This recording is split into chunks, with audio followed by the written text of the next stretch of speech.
Halo anak kecil, apa kau mau permen ini? Anak kecil itu sangat takut pada penyihir. Mendengar teriakan itu, sang ibu segera datang. Tetapi ketika penyihir itu melihatnya datang, dia mengubah dirinya menjadi bentuk ibunya dengan mantra. Apa yang kau lakukan? Menjauh dari anakku. Omong kosong apa yang kau katakan? Ini anakku. Anak itu menatap ibunya dan kemudian pada wanita di sebelahnya. Tidak mengenali ibu yang di hadapannya, dia memeluk penyihir itu dengan erat. Sekarang kami akan mengetahui siapa di antara kalian yang merupakan ibu sejati. Yang mana yang dijalankan anak adalah ibu sejati. Saat anak itu memeluk ibunya, dia menyebutkan, "Mama." Kau lihat, ia mengenali aroma tubuhku. Ketika penyihir melihat mereka, dia segera memisahkan ibu dan anak itu dan mencoba membawa anak itu pergi. Tunggu dulu, kau peluk dia juga. Penyihir itu memeluknya, tetapi anak itu tidak menginginkan penyihir dan mendorongnya pergi. Anak kecil itu mulai menangis. Ibu. Oh, dia panik. Kemarilah, biar aku peluk. Pada saat itu, para peri memasang dinding ajaib besar di depan penyihir. Saat penyihir marah, penampilannya berubah dan dia berubah menjadi penyihir. Takkan ku berikan anak ini. Para peri mengangkat anak itu ke udara dengan sihir dan menempatkannya di pelukan ibunya. Dan mereka mengunci penyihir di kandang. Maka ibu dan anak kembali dengan bahagia ke desa mereka. Karena cinta dan kasih sayang sejati selalu menang atas kejahatan. Pada suatu hari, si ratu jahat Hela memanggil pengurus rumah tangganya, Dunkov. "Buka tirai cermin ajaibku, Dunkov." Gerak-gerik Dunkov sangat kikuk, sehingga tirai penutup cermin jatuh menutupi dirinya. "Dasar bodoh! Keluar kau sekarang!" Sang ratu mengagumi dirinya sendiri di depan cermin, lalu berkata, "Wahai cermin ajaib, siapakah wanita tercantik di negeri ini?" Cermin ajaib menjawab, Yang mulia, engkau bukan lagi merupakan wanita tercantik di negeri ini. Putri Sajulah yang tercantik. Hela menjadi sangat marah. "Tidak mungkin, tak seorang pun mampu melebihi kecantikanku." Segenap istana seolah terguncang mendengar amarahnya. Hati jahatnya ingin membinasakan kecantikan Putri Salju.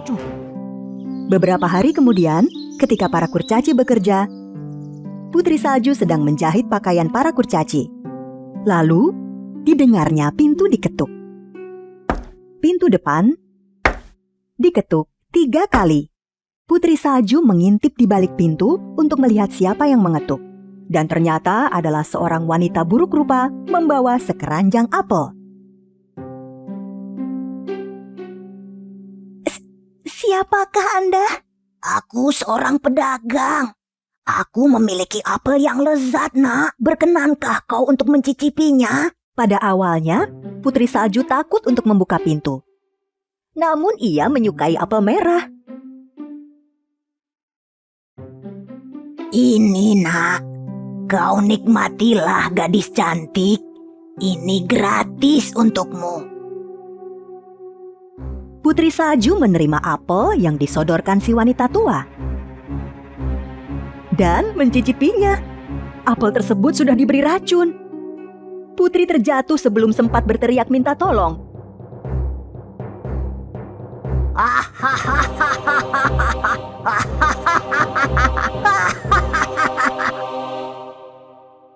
Di ujung jalan, Pangeran Antoine membawa kudanya beristirahat di bawah naungan sebuah pohon. Ia telah melakukan perjalanan jauh demi bertemu dengan wajah cantik yang dilihatnya di langit. Tak jauh dari sana, ia melihat seorang wanita tua sedang berjalan. Saat ia akan bertanya, tiba-tiba wanita itu berubah wujud menjadi ratu jahat Hela.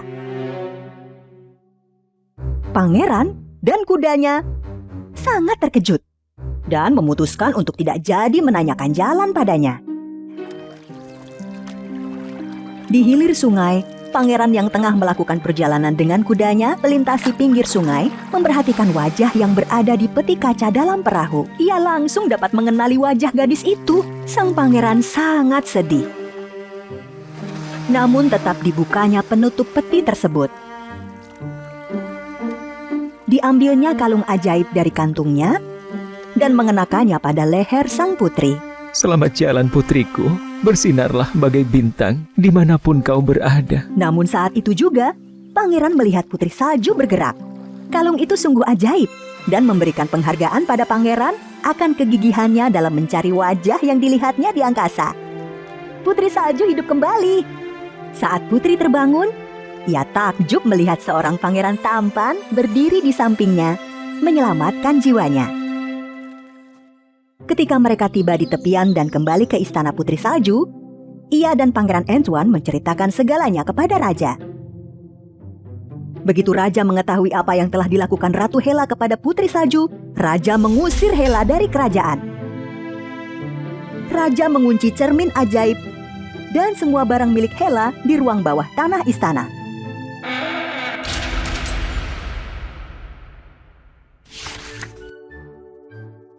Baru saja mereka akan memakan sebagian dari rumah itu, mereka mendengar suara dari dalam.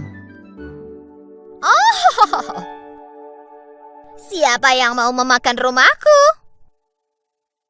Mereka melihat seorang wanita tua yang mungil dan manis berdiri di pintu. Saat Hansel dan Gretel memberitahu wanita itu apa yang terjadi, ia merasa kasihan dan membiarkan mereka masuk.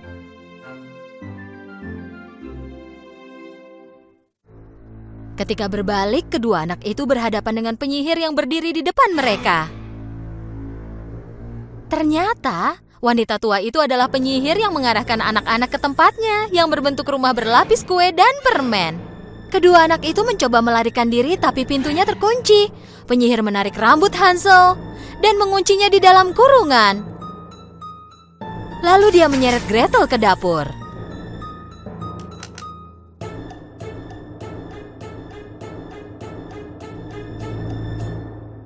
Kakakmu terlalu kurus. Masaklah makanan untuknya dan buat dia jadi gemuk. Saat badannya berisi, dia akan jadi makanan yang lezat untukku. Tapi jangan coba-coba makan apapun. Semua makanan itu hanya untuknya. Tanpa punya pilihan apapun, Gretel melakukan apa yang diperintahkan padanya. Untungnya Hansel adalah anak yang pintar dan bijaksana. Dia memutuskan untuk menipu penyihir jahat. Setiap malam saat penyihir tidur, Hansel menggali lubang di bawah lantai kurungan. Penyihir memeriksa Hansel setiap pagi untuk melihat apakah beratnya bertambah atau tidak. Tapi Hansel tidak memakan apapun yang dimasak oleh adiknya, melainkan menyembunyikannya di dalam lubang yang dia gali. Gemuk atau kurus, aku tak peduli lagi. Hari ini aku akan membuat Hansel menjadi kue pie. Penyihir berpaling ke Gretel. Lihat ke dalam oven, apakah adonannya sudah terpanggang dengan baik? Meskipun dia ketakutan, Gretel juga seorang gadis bijaksana sama seperti kakaknya. Dia mengerti bahwa penyihir akan mendorongnya ke dalam oven. Aku tak bisa memasukkan kepala untuk melihat adonannya, kata Gretel sambil merajuk. Penyihir mendorong Gretel ke samping dan memasukkan kepalanya sendiri ke dalam oven. Gretel mengumpulkan segenap kekuatannya dan mendorong penyihir tua itu ke dalam oven dan menutup pintu oven. Api dari oven menutupi seluruh rumah. Hansel dan Gretel melarikan diri dari rumah yang terbakar itu menuju hutan. Kedua anak itu melihat sekeliling dan tiba-tiba mereka menyadari di mana mereka berada. Mereka berlari ke rumah secepat mungkin. Aku sungguh sudah tidak kuat lagi mendengar nyanyian dari sang putri. Aku benar-benar muak sekali. Penyihir yang marah memutuskan untuk memberi mantra jahat kepada sang putri. Alakazam, Palakazam. Layukan mawarnya dan buatlah putri menjadi bunggam. Seketika itu, rambut sang putri berubah menjadi hitam, seperti warna batu hitam. Ada apa dengan rambutku? Semua berubah hitam. Sudah.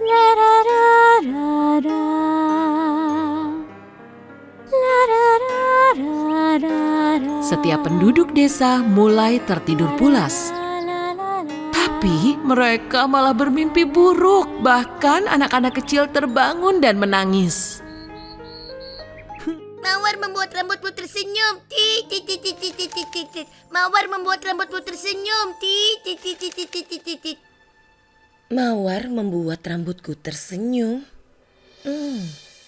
Mendengar nasihat dari burung tersebut, sang putri mengisi bak mandi besarnya dengan air. Lalu ia menaruh seember penuh daun warna merah. Airnya berubah menjadi warna merah. Sang putri merendam rambutnya ke dalam air. Rambutnya berubah jadi warna merah dalam seketika.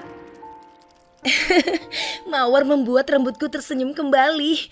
Burung itu mengatakan hal yang benar. Hore! Menyadari bahwa mantra jahat pada sang putri telah terpatahkan, penyihir yang sedang marah itu sangat kesal dan mengutuknya lagi. Alakazam! Balakazam! Layukan semua mawarnya dan bungkamlah putri mawar. Lalu layulah semua bunga mawar yang ada di desa itu. Lalu ia melarikan diri.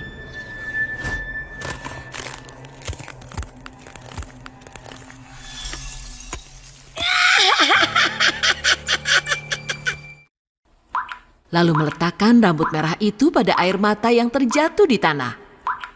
Sehelai rambut merah itu menjadi bunga mawar yang bersinar dalam sekejap. Pria tampan itu mengambil mawar dan mendatangi sang putri. Sang putri yang sedang bersedih berdiri di samping bak yang penuh dengan air. Ia sangat senang sekali ketika melihat pria tampan itu masuk. Kau! Aku ingat kau! Ya, aku adalah teman kecilmu. Bunga ini untukmu. Ayo terimalah, putri mawarku. Sang putri sangat senang sekali ketika ia melihat bunga mawar yang dibawa dari teman kecilnya. Segeralah ia menaruh bunga mawar itu ke dalam bak mandi. Ia merendamkan rambutnya ke dalam air. Dan akhirnya kutukan penyihir itu terpatahkan lagi. Rambut hitamnya berubah menjadi merah lagi. Menyadari kutukan telah terpatahkan oleh kekuatan cinta, si penyihir menyadari dia tak akan pernah bisa mengutuknya lagi. Lalu ia melarikan diri terbang ke suatu tempat yang sangat jauh sekali.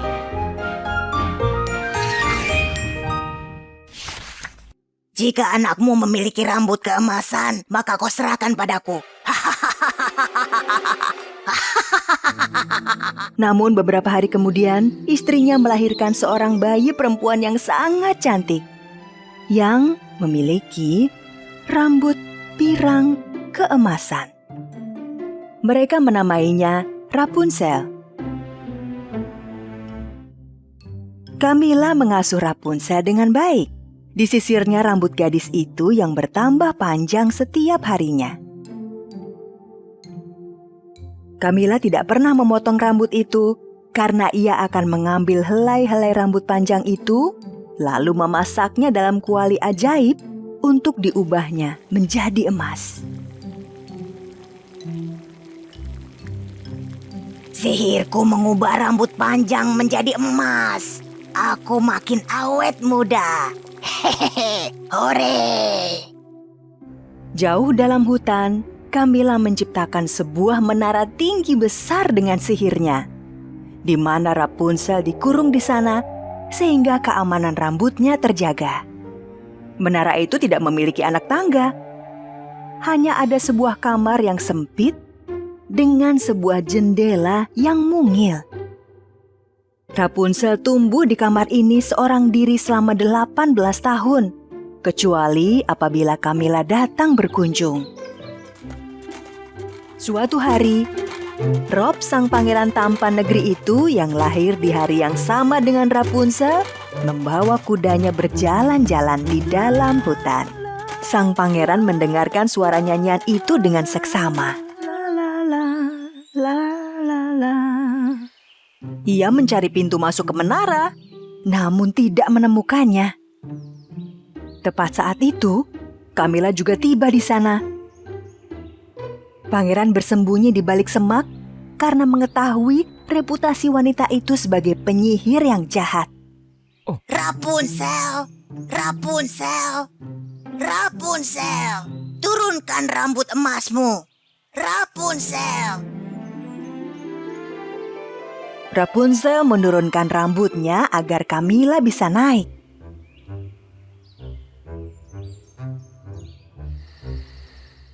Keesokan harinya, pangeran kembali ke menara. Namun saat ia tiba, ia berusaha menirukan suara si penyihir dan memanggil ke arah menara.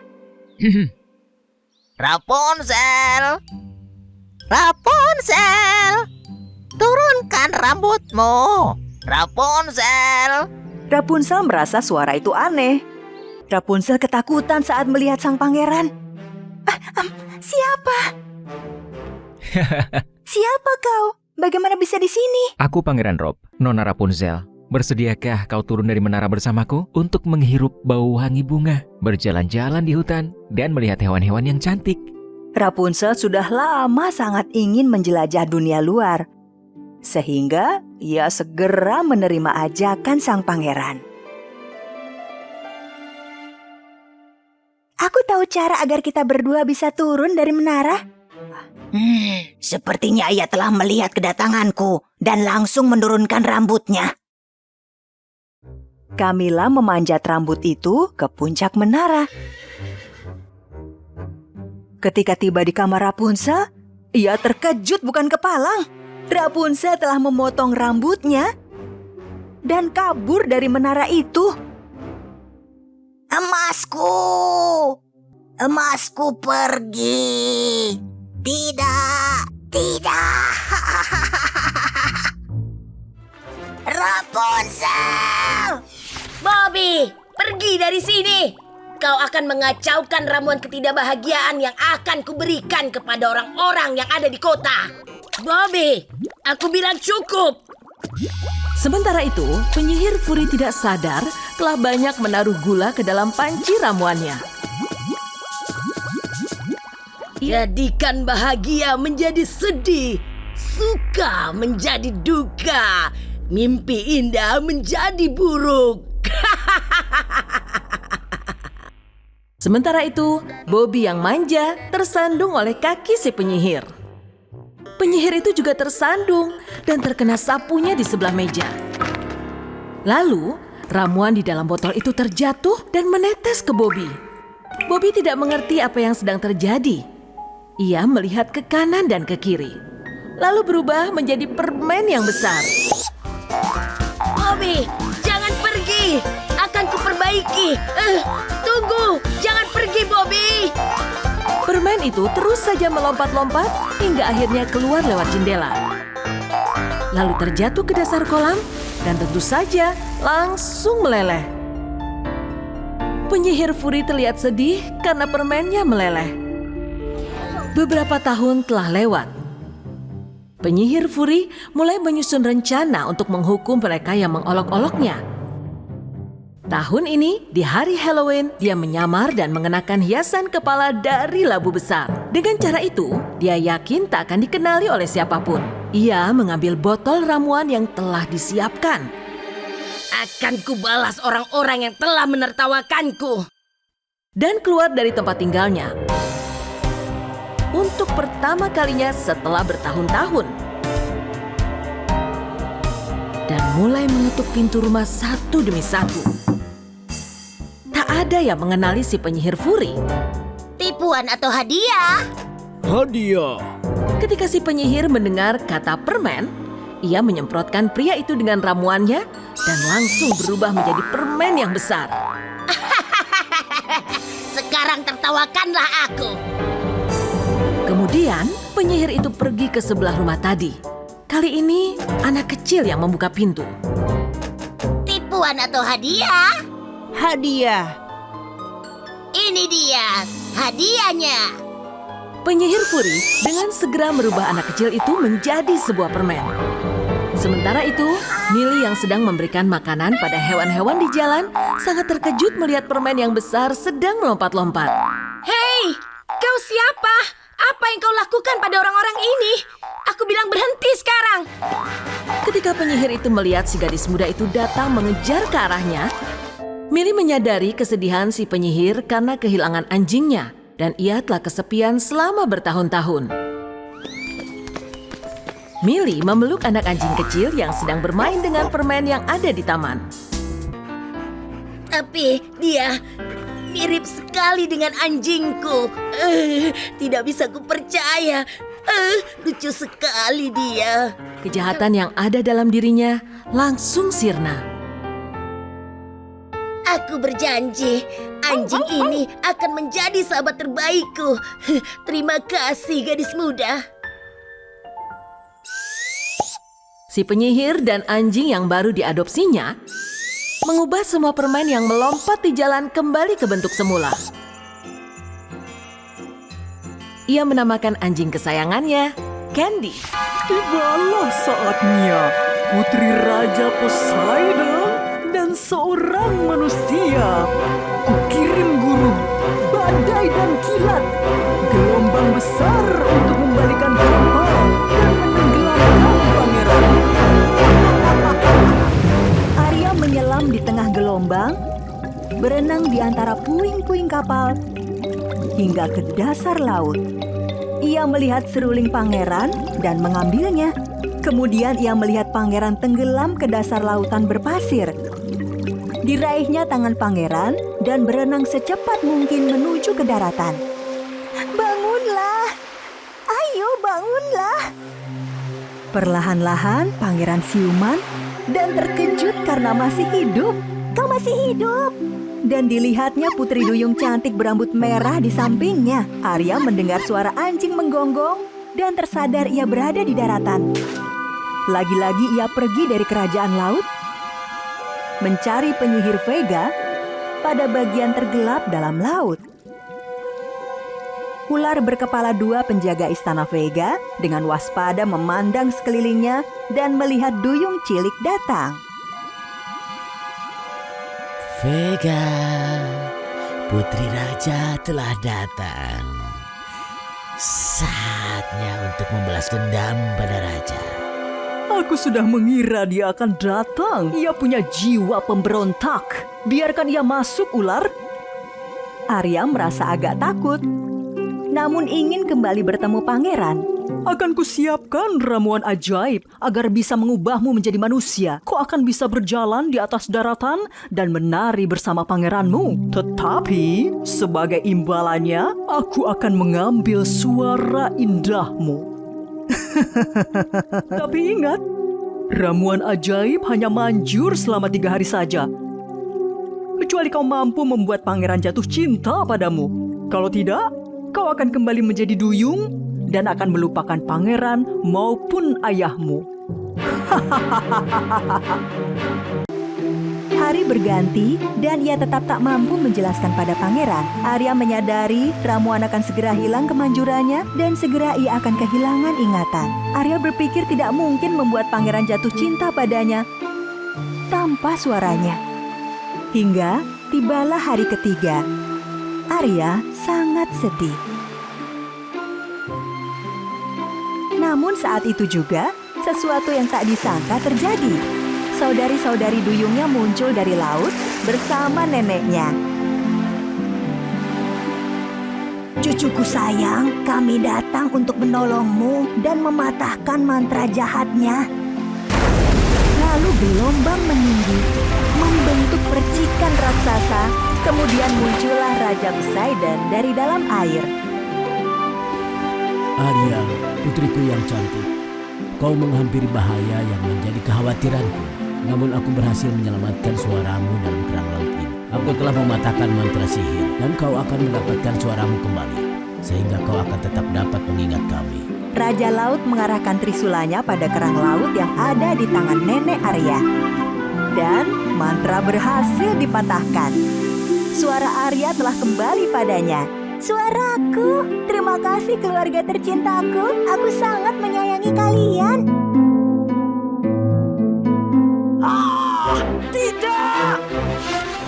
Di sisi lain, ada seorang penyihir padang pasir bernama Aaron. yang tinggal di rumah padang pasir yang tak seorang pun berani hampiri. Orang akan mengetuk pintunya demi sihir jahat dan sebagai gantinya mereka berikan semua perhiasannya pada Aaron. Hari di saat ia bermaksud jahat dengan ramuannya, Aaron melihat gagak masuk saat ia penasaran tentang apa yang dilakukan seekor gagak di padang pasir. Gagak mendatangkan malapetaka dan mematuk kepala Aaron. Hei, burung tak berotak, ada apa denganmu? Gagak itu tampak berusaha mengatakan sesuatu pada Aaron dengan terbang berkeliling. Aaron jadi sangat marah dan mulai melemparkan botol ramuan ke gagak. Gagak itu meloloskan diri. Dari tiap lemparan botol, tidak bisa diam. Itu sebabnya Aaron mengira gagak itu adalah burung ajaib. Tangannya memetik kaktus berduri tanpa rasa sakit. Saat ia meneteskan setetes ramuan kuning spesialnya ke kaktus berduri, ia mendidihkan ramuannya dan menjadi hitam pekat. Ehitie, andike, varambi, kuliekera. Begitu Aaron mengucapkan kata-kata ajaib, asap dari cairan dalam kuali berkumpul mengelilingi gagak. Gagak turun ke bawah mendekati kuali dipenuhi asap dan menyesap ramuannya. Tak lama kemudian, gagak yang tak sadarkan diri menghilang dengan ledakan dan si Jabar yang jahat muncul dari asap. Hah? Akhirnya mantranya lenyap. Ya, haha. Iya, terima kasih padaku. Katakan siapa yang lakukan itu padamu dan bayarlah mantraku. Jabar tidak tahu apa yang harus diucapkan. Bergumam karena ia tidak punya uang sepeser pun di kantungnya. Saat pertama kali melihat penyihir laki-laki, penyihir siapa kau? Aaron marah dan mulai berteriak. Lebih baik kamu berikan semua uangmu atau kembali menjadi gagak menyedihkan. Saat Aaron hendak mengangkat tangannya dan ucapkan mantra, Jabar membungkuk di hadapannya dan mulai memohon. Aku tidak punya uang, Tuan. Tapi ada sesosok jin. Iya, jin. Ia bisa mengabulkan semua permintaanmu. Terima kasih padanya, kami bisa dapat banyak uang, barang berharga, bahkan istana. Jabar katakan semuanya pada Aaron tentang lampu ajaib Aladin. Penyihir jahat Aaron akhirnya yakin. Jadi mereka berangkat bersama ke istana Aladin untuk dapatkan lampu ajaib. Saat penyihir jahat Aaron dan Jabar akhirnya sampai di istana, mereka menghindari dua penjaga di pintu masuk dan menyelinap masuk. Lampu yang bersinar berada tepat di hadapan mereka. Saat Jabar akan mencuri lampu itu, Putri Jasmine yang membawa karung muncul. Jasmine tertegun saat melihat Jabar dan seorang penyihir dengan jubah hitam di depannya. Kamu tidak kompeten, biar aku periksa. Lepaskan lampu itu. Aaron juga mengambil lampu di tangannya dan menggosoknya, mengguncangnya ke atas ke bawah. Dan saat tidak terjadi apa-apa, dia curiga pada Jabar. Jika kamu bercanda denganku, akan aku ubah jadi cacing. Pada saat itu, Jasmine mengatakan bahwa si jin tidak ada di dalam lampu. Saat Jabar mendengar bahwa jin melarikan diri, ia mengambil lampunya dan lompat keluar jendela. Aaron jadi semakin marah saat ia tak menerima uang, baik dari istana maupun dari Jabar. Ia menciptakan jam pasir dengan sihir di antara kedua tangannya. Kumata bikam teku diginta. Segera setelah ia mengucapkan mantra, Jasmine mendapati dirinya mungil dalam jam pasir. Tidak! Apa yang kamu lakukan padaku? Penyihir Aaron katakan bahwa jika mereka tidak bawakan jin padanya dalam beberapa hari, Jasmine akan terpenjara dalam jam pasir selamanya. Kemudian ia kibaskan jubahnya dan menghilang dari sana. Hei, yang ada di depan pintuku cepat pergi dari sini. Aku tak menerima tamu. Ini aku, Pangeran Aladin. Aku datang mau memberikan penawaran yang akan membuat kau senang. Tolonglah aku. Aaron merasa penasaran atas apa yang Aladin katakan. Kalau begitu masuklah. Permadani terbangnya Aladin melipat dirinya dan ikut masuk. Aaron tak dapat menutupi rasa terkejutnya ketika ia melihat permadani terbang. Apa itu? Aku belum pernah melihat itu sebelumnya dalam hidupku. Jika kau mematahkan sihir pada Jasmine, istana dan semua prajurit milikku, keduanya bisa jadi milikmu. Tetapi mata Aaron tidak memperhatikan pada janji yang Aladin ucapkan, tetapi hanya fokus pada permadani terbang. Baiklah, kalau begitu Aladin, aku akan menyelamatkan Putri Jasmine dengan satu syarat. Jasmine memperhatikan dengan penasaran apa yang sedang terjadi. Permadani terbang itu jadi milikku. Permadani terbang begitu sangat ketakutan dan bersembunyi di balik Aladin. Tapi, aku menjanjikanmu untuk sebuah istana. Permadani terbang itu untukku. Atau kau harus menerima Putri Jasmine-mu terpenjara selamanya di dalam jam pasir. Aladin dengan berat hati menerima permintaan Aaron dan permadani terbang dengan sukarela menyerahkan dirinya pada penyihir dan jatuh di hadapannya. Tak lama kemudian, Aaron meraih jam pasir itu dan menempatkannya pada batu besar.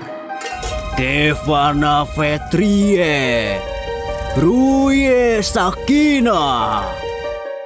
Tak lama setelah ia mengucapkan mantra itu, keluarlah cahaya terang yang berwarna kuning. Lalu, Putri Jasmine muncul di hadapannya. Aladin sangat senang dan memeluk Jasmine. Jadi katakanlah, di mana jin yang terkenal itu? Aladin dan Jasmine mengatakan mereka tak mengetahui keberadaan sang jin dan segera pergi dari sana. Aaron menaiki permadani beserta lampu dan terbang menjauh. Jasmine dan Aladin yang sedang tersesat karena badai pasir, mereka berdua menemukan pintu misterius di hadapannya. Mereka berdua mencoba mendorong pintu kecil itu untuk masuk. Jin, kau di sini rupanya.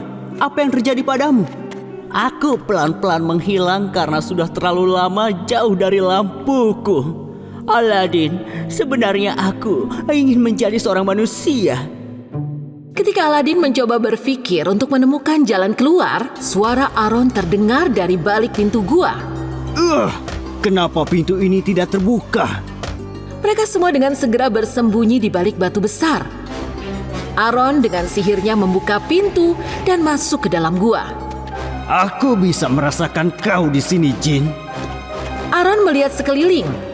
Ketika ia tak dapat menemukan Jin, ia meneteskan ramuan dari botol sihirnya ke dinding gua. Dengan begitu, ia bisa melihat jejak biru dari Jin di mana-mana.